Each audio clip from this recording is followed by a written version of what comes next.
Hi po mga ka-welders, yan po, patapos ko na po ang bubong. Yan, hindi pa pala, napakalayo pa. Napakamatiltil po mga ka-welders ng bubong na, lalo na yung gitna niya. Kaya yan naman po, 3 layers yan.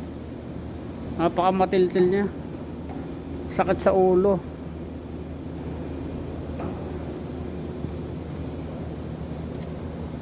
Marami pa pong papasok na bakal dyan sa mga AGI. Yan po, spot pa lang po yan. Kasi hindi siya pwedeng diretso welding na, kasi kapag winelding mo mababaloktot lang yan, kaya dapat may mga bakal na sa gitna bago mo siya weldingin. Yan, wala pa kasi siyang hawak eh. Napakamatiltil niya mga ka-welders, lalo na yung pinakabilog niya sa gitna, 3 layers. Ayan naman po, bago ko pa siya ma-match.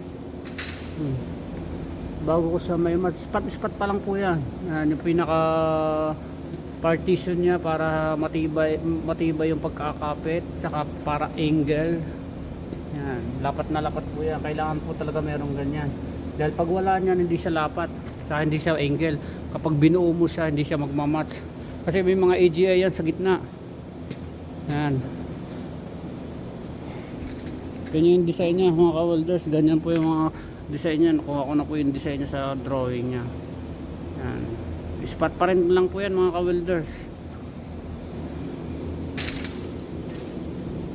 Mamaya po ang final building niya pagka nakakabit na yung mga bakal niya, para may hawak na siya, para matibay na siya. Kasi ang bakal pag wini-building mo siya bumabaliktot ng kaunti, kaya pag walang hawak talaga ganoon ang mangyayari. Kaya kailangan meron nakakabit na sa mga gitnang bakal. Yan mga ka-welders, mamaya update ko po kayo pag tapos na yung mga ka-welders. Ang ganda niya ang ka-welders.